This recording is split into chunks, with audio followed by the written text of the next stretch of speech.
बस ये था कि मतलब मैं स्टडी कर रही थी, स्टडी करते हुए काफी एटीट्यूड था, जब रिश्ते आते थे मैं मना कर देती थी। जी। तो मैं ये कहती थी मैं डॉक्टर बनना चाहती थी, एक एम था मेरी लाइफ में। अब मुझे वालदा मजबूर कर रही है, वो कह रही है कि आपकी एज ज्यादा हो गई है, तो अपने शादी करें, अपने घर को संभालें, अपने हालात को देखें। तो इस वजह से मैं कहती हूँ कि मेरी शादी हो जाए। बहुत सारे हमारे पास जो है ना ऐसे रिश्ते आए हैं लड़कियों के, जो कि वेल सेटल हैं, अमीर होती हैं, करोड़पति माँ बाप की औलादें होती हैं, रिश्ते आते हैं हमारे पास, जो कि घर दामाद ढूंढते हैं कि हमें घर दामाद जो है ना वो चाहिए। तो आप भी घर दामाद तो नहीं ढूंढ रही हैं कि घर दामाद जो है वो आपको मिले? नहीं, अब मुझे समझ आ रही है, मेरी एज बढ़ गई है, अब मैंने शादी कर लेनी चाहिए।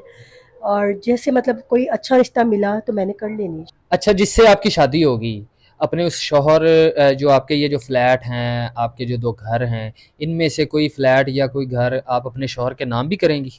जी देखिए, जब शादी के बाद तो आपको पता है मियाँ बीवी एक दूसरे से एग्री होते हैं। जब मैं उसकी हो गई तो मेरा सारा कुछ उसी का ही है ना। तो वो चाहे तो अपने नाम करवा ले, मुझे कोई मसला नहीं।